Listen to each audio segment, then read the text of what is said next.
Lu Fang activated his wrist device, and a holographic screen appeared, displaying crucial information.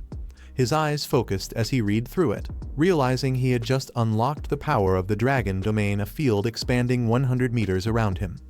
Within this domain, dragons and those with dragon bloodlines would receive a 50% boost to all attributes, while non-dragons would suffer a 50% reduction. Furthermore, teleportation and summoning into or out of the domain were completely restricted. As he processed this, his companion beside him looked surprised. Lu Fang muttered, wondering if this meant total isolation for non-dragon entities. Smirking, Lu Fang realized the true power of this ability. If he used it against the undead centipede, a monster known for reviving endlessly, it would be completely trapped. Not only would it weaken, but it would also be unable to escape or resurrect properly. This was a perfect killing ground. Excited, he turned to his companion, declaring that they finally had a way to deal with the undead centipede. The dragon girl, pleased with his discovery, let out a soft yawn, already confident in their impending victory. Lu Fang checked his wrist device as a sudden warning appeared. He had been marked as a target for assassination. Instead of being alarmed, he found it interesting. If someone was after him, it only meant a good opportunity to earn a big reward. Meanwhile, in a volcanic battlefield, someone confirmed the target while holding a glowing orb. The system notification showed that the ultimate PvP hunt mission had officially started. A man in a regal outfit appeared. He found it amusing that this was the method chosen to eliminate rank 1. Turning to his subordinate, he handed over the mission, asking if he could handle the kill. He pointing out that his ally had chosen to work with him for a reason, acknowledging his strength. However, Musahi ans the man, seemingly unconvinced. The man analyzed the situation, realizing he had underestimated his opponent. While he and another elite fighter could barely handle a group of skilled assassins, Charles had eliminated one with a single attack. The ultimate hunt mission had seemed like a good idea at first, but now he regretted underestimating its difficulty. Despite their numbers, doubts arose. One of them admitted that even if the three of them worked together, they might still struggle to defeat Lu Fang.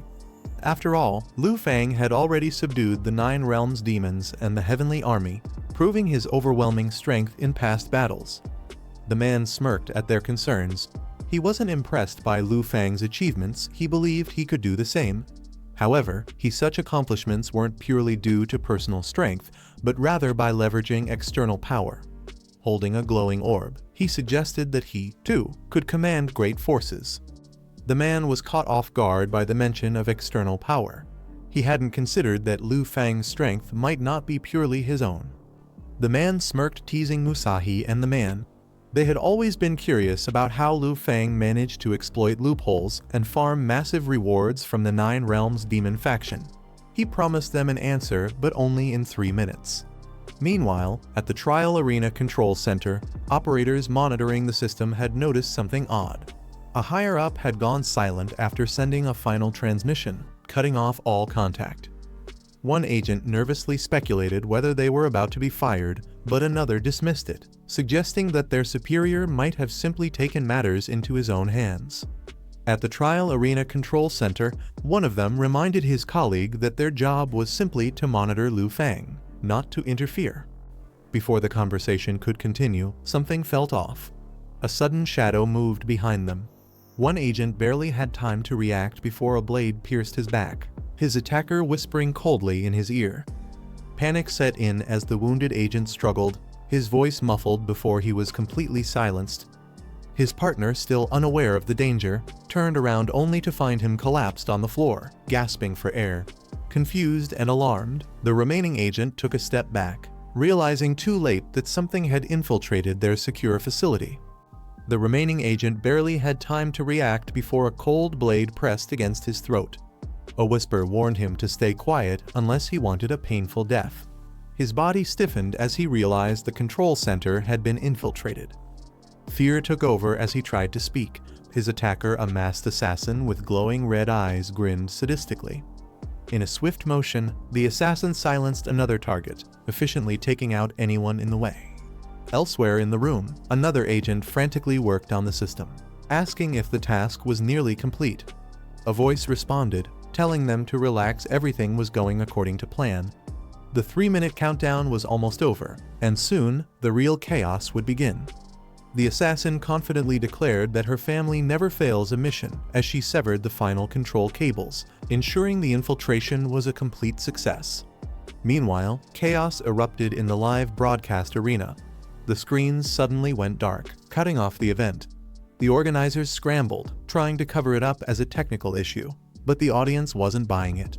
Confusion and frustration spread among the spectators. Elsewhere, the older man grew irritated, complaining that something always disrupted major events like this. He turned to Elder Man, seeking answers. After a moment of silence, he muttered that Stellar Nation was more complicated than it seemed. As the situation spiraled out of control, one of the staff members urgently called for Mr. Jin, the person in charge, but when they turned around, he was nowhere to be found. Confused, they speculated that someone might have called him away, but the timing felt suspicious. Meanwhile, outside the war room, a conversation took place at the end of a dimly lit corridor. Lin confronted an older gentleman in a long black coat and top hat. Mr. Morgan. Lin pressed him for answers, but Morgan simply smirked. He repeated what he had said before. He only needed 3 minutes. Now that time was up, there was nothing more to discuss. Holding a small device, he confidently stated that his family never fails, leaving Lin standing there in uneasy realization. Whatever had been set in motion, it was already too late to stop. With a satisfied smirk, Morgan tipped his hat, declaring that 3 minutes were up, signaling the completion of whatever plan he had set in motion. Meanwhile, back at the volcanic battlefield, disbelief spread among Musahi and the man. They struggled to accept the revelation Lu Fang had become a servant of an ancient god, which allowed him to control the 9 realms' demons. The man, however, understood the power of an ancient god was a divine gift, something beyond mortal reach. No matter one's original strength, simply obtaining a fraction of that power was enough to undergo a complete transformation. To prove his point, he unleashed his own divine power, revealing the sacred mountain essence granted by his god. Even just standing near it, they could feel the overwhelming force, a strength impossible to resist. The sacred mountain essence appeared on the system interface, marked as a legendary consumable with unknown effects. One of the warriors was shocked, realizing this power far surpassed the 9 realms demons. Could this incredible strength truly come from just 3 of these crystals? The man laughed, revealing that 2 of the crystals were for them. His generosity was met with skepticism. The others knew such a rare item couldn't come without a price. They questioned the true cost of this supposed gift. Without hesitation, the man clarified it was a transaction. In exchange for receiving the crystals and their potential to unlock hidden powerful classes, they would need to undergo his master's baptism. In return, his faction, the Morgan family, would gain the necessary power to awaken a dormant ancient god. The man's expression darkened. As a prince, he knew the Morgan family wouldn't make such an offer lightly. The awakening of an ancient god was an uncertain gamble, but the immediate power boost from the essence was undeniable. Musahi hesitated, unsure if they should accept. Without hesitation, the man agreed to the deal. He was determined after eliminating Lu Fang, the Morgan family could proceed with their ancient god excavation. Musahi hesitated, unsure if this was truly the right path. But the man was resolute. There was no way he would let Lu Fang continue to overshadow them. If Lu Fang could use the power of an ancient god, then so could they. The man reminded them that time was running out.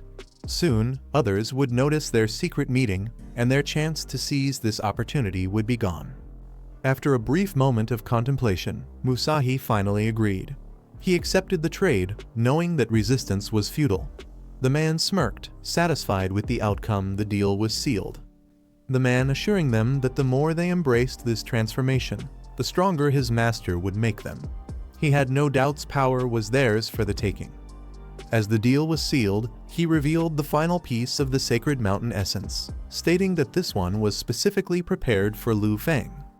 With a sinister grin, he held the glowing ember, declaring his intent to turn Lu Fang into his sacred mountain puppet. His laughter echoed through the volcanic battlefield. This is the end of the video. If you guys want to see the next part, then don't forget to subscribe and like the video.